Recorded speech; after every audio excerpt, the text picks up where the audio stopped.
জীবনে সবাই তোমাকে সুযোগ দেবে না, কিন্তু মনে রেখো, যে নিজের ইচ্ছা শক্তিকে গুরু বানায় তাকে থামানোর ক্ষমতা পৃথিবীর কারোর নেই। এমন একজন শিষ্যর গল্প আজ শুনব, যে গুরুর আশীর্বাদ না পেয়েও নিজের ভক্তি দিয়ে ইতিহাস সৃষ্টি করেছিল।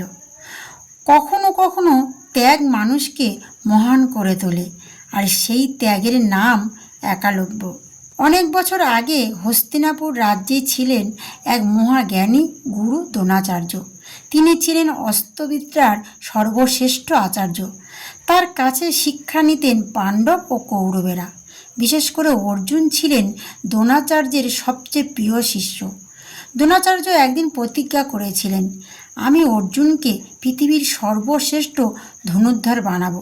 হস্তিনাপুরের রাজপ্রাসাদে প্রতিদিন চলত অস্ত্রবিদ্যার শিক্ষা। রাজপুত্ররা তীর ধনুক হাতে অনুশীলন করত। কিন্তু সেই রাজ্যের বাইরে ঘন জঙ্গলে বাস করত এক ছোট্ট ছেলে, একালব্য। সে ছিল নিষাদ রাজের পুত্র। জঙ্গলের সন্তান হলেও তার চোখে ছিল এক বড় স্বপ্ন। সে শুনেছিল দ্রোণাচার্যের নাম, শুনেছিল পৃথিবীর শ্রেষ্ঠ ধনুর্ধর হওয়ার পথ একমাত্রই তার কাছেই আছে। ছোটবেলা থেকে একালব্য পশু পাখির শব্দ শুনে লক্ষ্যভেদ করত। তার মন বলতো, আমি একদিন পৃথিবীর সেরা ধনুর্ধর হব। একদিন সাহস করে সে পৌঁছে গেল দ্রোণাচার্যের আশ্রমে। চারিদিক রাজপুত্রদের অনুশীলন চলছে। অর্জুন তীর ছুঁড়ছে অবিশ্বাস গতিতে। একালব্য তাকিয়ে রইল। তারপর সে দ্রোণাচার্যের সামনে গিয়ে মাথা নত করে বললেন, গুরুদেব, আমাকে আপনার শিষ্য করে নিন। আমিও ধনুর্বিদ্যা শিখতে চাই। দ্রোণাচার্য একালব্যের পোশাকের দিকে তাকালেন। তার গায়ে রাজকীয় বস্ত্র নেই। সে কোনো রাজপুত্র নয়। দ্রোণাচার্য গম্ভীর কণ্ঠে বললেন, তুমি নিষাদ পুত্র, আমি শুধু রাজপুত্রদের শিক্ষা দিই, তোমাকে শিক্ষা দিতে পারবো না। এই কথা শুনে একালব্যর বুক ভেঙে গেল। কিন্তু সে রাগ করল না। চোখে জল নিয়ে মাথা নিচু করে বলল, গুরুদেব, আপনি আমার হৃদয়ের গুরু হয়ে থাকবেন। তারপর সে জঙ্গলে ফিরে গেল। জঙ্গলে ফিরে এসে একালব্য মাটি দিয়ে দ্রোণাচার্যর একটি মূর্তি তৈরি করলো। সেই মূর্তির সামনে দাঁড়িয়ে সে প্রতিদিন প্রণাম করত। ভোরবেলা সূর্য ওঠার আগে সে অনুশীলন শুরু করত। রাত গভীর হওয়া পর্যন্ত চলত তার সাধনা। তার হাতে ছিল না রাজকীয় অস্ত্র, ছিল না কোনো আরাম, তবুও তার চোখে ছিল এক অদ্ভুত আগুন। সে বলতো, গুরুদেব, আপনি আমাকে প্রত্যাখ্যান করেছেন, কিন্তু আমি আপনাকে গুরু মেনেই শিখব। দিন যেতে লাগলো। বৃষ্টি এলো, ঝড় এলো, প্রচণ্ড গরম এলো, কিন্তু একালব্য থামেনি। তার তীরের গতি দিন দিন আরও ভয়ঙ্কর হয়ে উঠল। একদিন জঙ্গলের মধ্যে একটি কুকুর একালব্যের সামনে ঘেউ ঘেউ করতে লাগলো। একালব্য বিরক্ত হলো না। সে এমন নিখুঁতভাবে তীর ছুঁড়ল যে কুকুরটির মুখে তীর ভরে গেল, কিন্তু এক ফোঁটা রক্ত বের হলো না। ঠিক সেই সময় পাণ্ডবরা ও দ্রোণাচার্য সেই পথ দিয়ে যাচ্ছিলেন। কুকুরটির অবস্থা দেখে সবাই অবাক হয়ে গেলেন। অর্জুন অবাক হয়ে বললেন, গুরুদেব, এমন নিখুঁত তীর বাঁধতে কে পারে? দ্রোণাচার্য হতবাক হয়ে গেল। তারা খুঁজতে খুঁজতে পৌঁছে গেল একালব্যের কাছে। দেখলেন একালব্য মাটির দ্রোণাচার্যের মূর্তির সামনে দাঁড়িয়ে অনুশীলন করছে। দ্রোণাচার্য অবাক হয়ে বললেন, তোমার গুরু কে?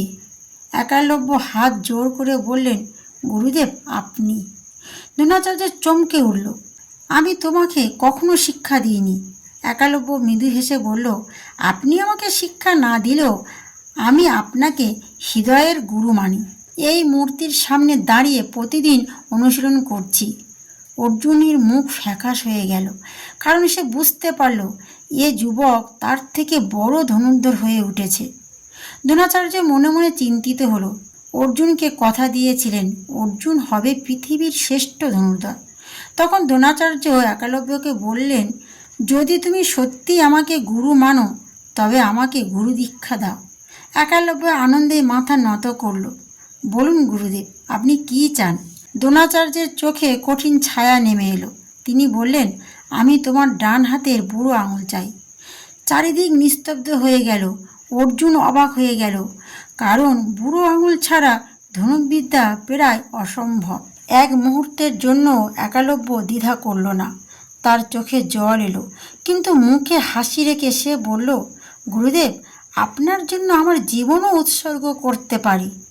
তারপর নিজের তীর দিয়ে সেই ডান হাতের বুড়ো আঙুল কেটে দ্রোণাচার্যর পায়ে রেখে দিল।